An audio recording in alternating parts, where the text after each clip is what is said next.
ಮಧ್ಯೆ ಇಲ್ಲ. ಭಾಳ ದಿನಗಳಿಂದಲೂ ಕೂಡ ಅನಾರೋಗ್ಯದಿಂದ ಇದ್ದರು ಅವರು.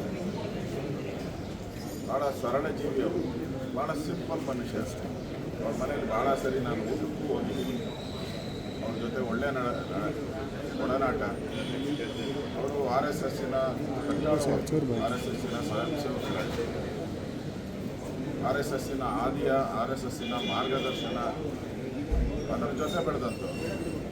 ಅವ್ರು ಯಾರು ಜನಗಳ ಮಾತ್ರ ಇದ್ದರೆ ಅವ್ರನ್ನ ಯಾರು ಎಮ್ ಎಲ್ ಎ ಅಂತಲೇ ಅಷ್ಟು ಸರಳವಾಗಿ ಜನಗಳ ಜೊತೆ ಬೆರೀತಾ ಇದ್ದರು. ಆ ಒಂದು ಕ್ಷೇತ್ರದಲ್ಲಿ ಅವರ ಸಮುದಾಯ ಇಲ್ಲದೇ ಇದ್ದರೂ ಕೂಡ ಅವ್ರು ಗೆಲ್ತಾ ಇದ್ರು. ಅಂದರೆ ಅಷ್ಟು ಪ್ರೀತಿ ಪಾತ್ರರಾಗಿ ಕೆಲಸ ಮಾಡಿದ್ದಾರೆ. ಅವರು ಎಜುಕೇಷನ್ ಮಿನಿಸ್ಟರ್ ಆಗಿದ್ದಾಗ ಅನೇಕ ಶಾಲೆಗಳನ್ನು ಪ್ರಾರಂಭ ಮಾಡಿ ಆ ಶಾಲೆಗಳಿಗೆ ಒಂದು ಕಾಯಕಲ್ಪ ಕೊಟ್ಟು ಭಾರತೀಯತೆ, ಭಾರತದ ವಿಚಾರಗಳನ್ನು, ನಮ್ಮ ದೇಶ ಭಕ್ತಿ ಮೂಡಿಸುವಂಥ ಒಂದು ವಿಚಾರಗಳನ್ನು ಭಾಳ ಪ್ರಖರವಾಗಿ ಅವರು ಎಜುಕೇಷನ್ ಮಿನಿಸ್ಟರ್ ಆಗಿದ್ದಾಗ ಬಂದಂಥದ್ದು ಇದೆ. ಭಾಳ ದುಃಖದ ಸಂಗತಿ. ಇವತ್ತು ನಮ್ಮ ಮಧ್ಯೆ ಇಲ್ಲ.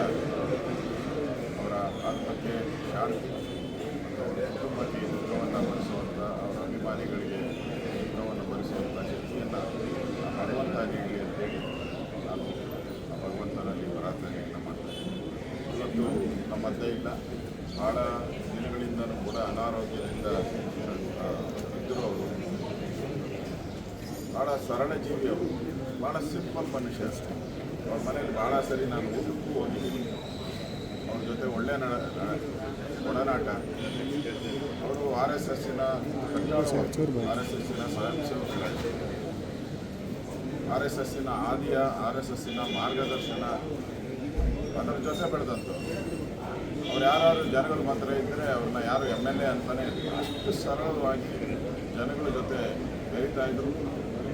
ಆ ಒಂದು ಕ್ಷೇತ್ರದಲ್ಲಿ ಅವರ ಸಮುದಾಯ ಇಲ್ಲದೇ ಇದ್ದರೂ ಕೂಡ ಅವ್ರು ಗೆಲ್ತಾ ಇದ್ರು. ಅಂದರೆ ಅಷ್ಟು ಪ್ರೀತಿ ಪಾತ್ರರಾಗಿ ಕೆಲಸ ಮಾಡಿದ್ದಾರೆ.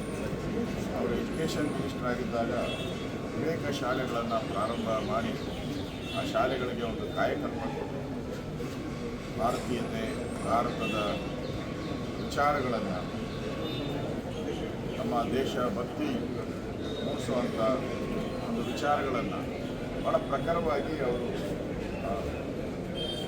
ಎಜುಕೇಷನ್ ಮಿನಿಸ್ಟರ್ ಆಗಿದ್ದಾಗ ಬಂದಂಥದ್ದು ಇದೆ. ಭಾಳ ದುಃಖದ ಸಂಗತಿ. ಇವತ್ತು ನಮ್ಮ ಮಧ್ಯೆ ಇಲ್ಲ. ಅವರ ಆತ್ಮಕ್ಕೆ ಶಾಂತಿ